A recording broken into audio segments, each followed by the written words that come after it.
Now, as I mentioned earlier, there was a coup in which the queen, that's her pictured there, her nephew was hurt and saved by Horace Allen and Western medical science. That coup led by the pro-Japanese progressives failed, and the pro-Chinese conservatives, led by Queen Min, pictured there on the left, they are going to come to power, or stay in power, I should say, and they're going to really rely on China for their security. And China will actually start expanding its power into Korea and trying to basically make Korea almost into a colony. So that relationship with China is really changing. And that's what's going to govern Korea from about 1885 to 1894. Now, in 1894, and this is fascinating, it's something you might run into, but it would be difficult to do research on, I think, to write on using just English sources. But there is a rebellion called the Donghak Rebellion in 1894 that's basically organized by this religious group called Tonghak, which means Eastern Learning. That religious group is inspired in a part, they borrow from Catholicism because they only believe in one God, but they also say Catholicism is bad, it's Western. We are Donghak, we are Eastern Learning. Donghak means Eastern Learning. And we're going to restore Korea to its greatness, and we're going to kick out all these foreigners and stop all these problems that we're having because we've opened the country. So you have this rebellion in Korea that is particularly anti-Japanese, and it also doesn't much like the Queen. So you've got, right, this religiously inspired rebellion in Korea. What will happen then is the Korean king will ask for Chinese assistance in putting the rebellion down. The Chinese will start sending troops, but then the Korean king in the meantime has convinced the rebels to stop fighting. And the Korean king says, oh, we don't need the soldiers. And the Chinese say, too bad, they're coming anyway. The Japanese will then send soldiers. And basically Japan provokes a war with China over Korea because the Japanese don't like the Koreans having so much, or I'm sorry, the Japanese don't like the Chinese having so much power in Korea. The Japanese are afraid that if the Chinese gain too much influence and power in Korea, then they could hurt Japan, that they could threaten Japan. So China and Korea between 1894 and 1895 are going to fight. I'm sorry, Japan and China are going to fight between 1894 and 1895 over Korea, and Japan will defeat China. Right? Japan will defeat China. Now, what's going to happen is that the Japanese are going to become the predominant foreign power in Korea, and they want Korea to be modern. They want Korea to be strong, and they're going to support those pro-Japanese Koreans who want to reform Korea and who want to make it more modern, who basically want to make it advanced like Japan. And they're going to do things like make it illegal to discriminate against people because their mothers were concubines. Right? They're going to change how the exam system, actually abolish the exam system, and they make it so that people like them could become officials. Conservative Koreans don't much like this, especially Queen Min doesn't like it, and she's a really good politician. So she is able to prevent a lot of these reforms from taking place. She's able to cause a lot of problems, and the Japanese government decides to deal with her in a very clumsy way. They have her killed. Right, so there's this successful assassination organized by the Japanese government that kills the Korean queen because she was pro-Chinese and trying to obstruct these pro-Japanese Korean reformers from modernizing society. So she is killed. Naturally, this really disturbs the Korean king, and in 1896, he's going to flee to the Russians for support. He understands that the Chinese are too weak to protect him in this time period because they just got beat by the Japanese. So he looks at Russia. Russia's a very powerful country. He's going to look to them for help, and he will actually flee to the Russian legation in 1896 because he's afraid that, the Japanese killed the queen. Maybe they're going to kill me next. And he's basically just a puppet of the Japanese as long as he's in the Korean palace. And this shows us what a difficult situation Korea is in by this time period because, goodness, their king is having to take refuge at a foreign legation. It's basically like an embassy. Now, this is what a thing that I think is really fascinating is this will lead to the rise of something called the Independence Club. And this is not something run by government officials. This is something run by Korean people outside the government. Though there are some government officials who are part of it, this isn't a government-run thing. It's an independent organization. And that's kind of interesting because in Korea, you didn't have so much of that. You could have independent organizations, but not ones that talked about politics. But the Independence Club talked about politics and took political action. And they published a newspaper called The Independent. And they published it not only in Korean, but also in English. So this shows a concentrated effort to influence English readers. This would be mostly Americans and British people. So looking at the Independent would be very interesting research material. See how they're talking about the United States. They talk a lot about the United States. So there's this thing called the Independence Club, which is going to comment on Korean politics publicly. They'll have public debates. They'll publish articles about it in their newspaper, The Independent, in Korean and English. And one thing that they call for is the return of the king from the Russian legation, right? They bring about public pressure on the Korean government to say, hey, king, you need to leave the Russian legation. You need to come back and govern us as our king. And this actually succeeds. And a lot of these Koreans who support the Independence Club are pro-American. You'll notice we have a kind of pattern here, right? That Koreans are going to try and develop Korea in a way that patterns itself after another country, and so they naturally look to that country for assistance. And this causes problems, in a sense, because you've got Koreans fighting Koreans backed by foreign powers, right? The pro-Japanese Koreans, with Japanese help, tried to overthrow the pro-Chinese Koreans who were kept in power by the Chinese. So you can see this issue. But now we have the rise of pro-Americanism, right? The Independent is very pro-American.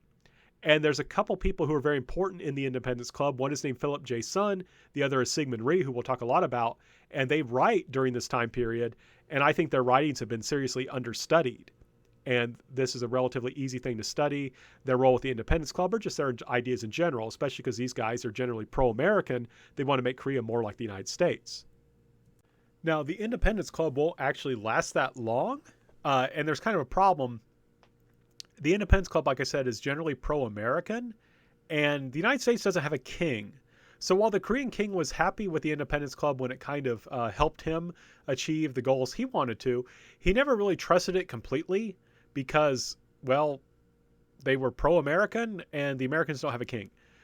So eventually what's going to happen is the Independence Club will try to institute democratic reforms in Korea, which, while keeping a king, would also limit the power of the king. Korean king doesn't much like that, and he will then have the Independence Club crushed. Right? The Independence Club will be destroyed as an organization, and some of its members will be arrested and sent to jail. And the Korean king then will try and engage in state reform based around this idea of royal absolutism. Right? The Korean king wants to basically, in a sense, be like a Russian czar, you could say. He wants more power. He thinks that if he has more power, he can strengthen the Korean government and engage in reform that will modernize Korea. And you can see from these pictures, there is an effort to do this, right? The Korean king has changed how he's dressed into a Western military-style dress. He declares himself emperor, meaning he rejects the old China's older brother, and he's now claiming equality with China, Japan, and Korea. They have emperors, right? So the Korea needs to have an emperor too. And you can see on the right, you know, he's going to bring in, for example, electrical lighting and things like that. And on, like I said, in that picture on the right, you can see the building of like a train. So there is going to be this effort to kind of modernize. There's a couple problems with this. The first problem is simply Korea just doesn't have much money. Remember, I said it was a relatively poor country.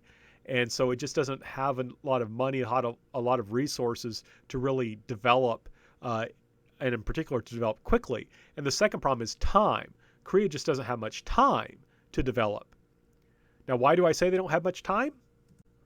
Well, this is why, because there's going to be another war, this time between Russia and Japan, over who's going to control Korea, right? Who's going to have the dominant influence in Korea. So the Koreans just don't have the money, they don't have the time, they don't have the power. And so what will happen is there'll be this other war, Japan will win. And now Japan is the predominant power, right? China's been defeated by Japan, Russia's been defeated by Japan.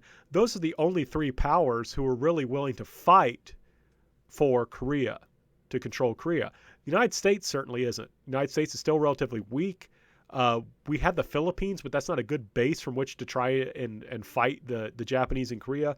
And we're just not interested in doing that, right? So Japan now is going to have the predominant power in Korea.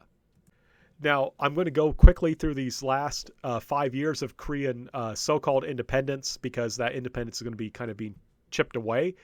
There is something in 1905 called the Taft-Katsura Memorandum. It will sometimes be called an agreement. It was an agreement. Agreement means you agree on something.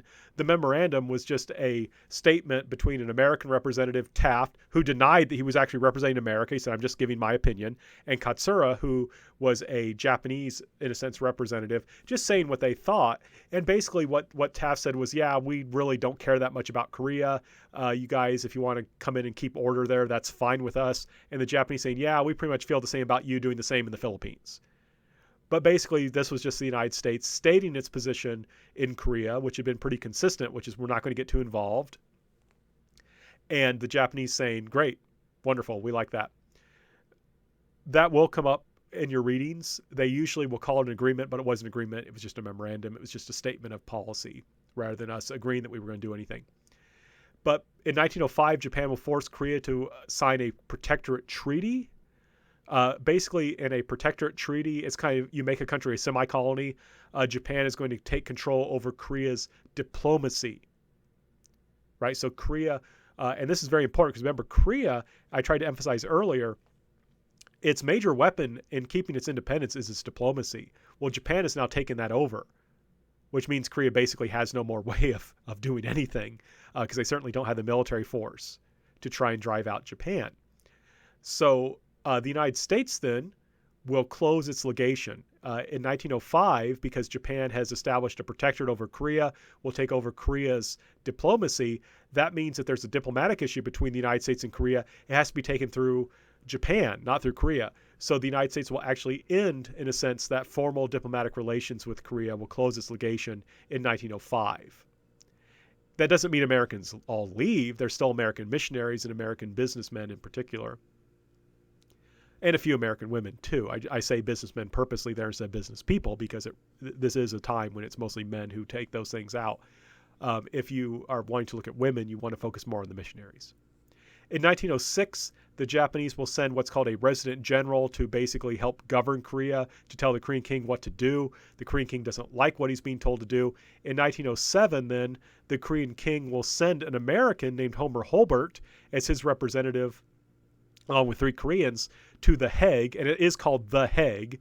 It's a city in the Netherlands where they were having a peace conference, and this American Korean, basically group of going to The Hague are going to protest the Protectorate Treaty and argue that this was forced by Japan on Korea illegally, that the Koreans were forced to sign at the threat of violence, and therefore the treaty is null and void. They are correct. This was forced on Koreans. The Koreans did not accept this willingly. There was a threat of force against the Korean government and the Korean king, but The Hague refuses to hear their treaty, hear their inquiries, hear their protests, and it fails. The Japanese, in response, will force Korea to sign another treaty that takes even more of its rights away, will force the Korean king, Gojong, to abdicate, and will also dissolve the Korean army. The Korean soldiers will flee rather than give up their weapons and try and fight the Japanese as guerrillas. This will annoy the Japanese, but it really never poses that much of a threat of actually kicking the Japanese out of Korea. Now, I had just mentioned this guy, Hulbert. He is fascinating because he's one of these people that really starts off as a missionary, but then just becomes infatuated with Korea, writes a bunch of books about Korea, and as we just talked about there, had tried to help the Korean government restore its independence. He was the editor of the Korean Repository. He wrote 3 very interesting books, The History of Korea, which is several volumes. You could look at the most recent one. The Passing of Korea, which talks about the Japanese colonization of Korea, and The Japanese in Korea, which talks about the Japanese colonization of Korea. It's kind of similar books, just updated as the year went by. But he is certainly someone, again, who I think has been woefully understudied, and I think his books would be interesting to look at and could make an interesting paper. Now, Hulbert took a very, very pro-Korean stance. What's interesting is that you've got a guy named George Ladd, who was a professor of philosophy from Princeton, who was very pro-Japanese. And he actually went to Japan as a guest of the Japanese government and went on a tour of Korea and published in 1907 a book called In Korea with Marquis Ito, talking about how awesome Japan was, how terrible Korea was, and how Japan should totally colonize Korea, and that would be good for the Koreans. And his book is, I've actually written a paper and presented it at a conference. His book is astounding. Like, if you just want to research something that's just nuts, because this guy's logic is just incredibly poor, you have to read it to believe it, then totally look at him and his book. And George Ladd's a fascinating guy because basically he was like a professor with tenure, and it's very hard to get rid of someone with tenure, but he was such, in a sense, so obnoxious in dealing with Princeton that they basically fired him. Because he was just, it's just a fascinating guy. I feel bad for the guy, but he just wrote this atrocious book, and I think it's an interesting thing to study. But he wrote this book trying, from a pro-Japanese perspective, trying to say why the Japanese should be in Korea. I mentioned, of course, that you have these American diplomats who are talking about Korea. One of them, who I mentioned earlier, Horace Allen, is a missionary. He, in 1908, would write a book called Things Korean, talking about his life and studies in Korea. Like I say, he's a fascinating guy. There has been some work on him, but I think the most recent book on him was published in like the 1960s or 70s. So I think it's time to do an update. So he could be someone you look at.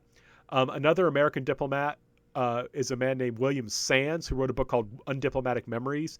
Very interesting guy. Would also be a good paper to look at him and how he presents and understands Korea. But in 1910, Korea will be officially annexed and become an integral part of the Japanese Empire. Its independence completely extinguished. And that is where we will stop, and we'll pick up with U.S. and Japanese relations during the colonial period for the next lecture.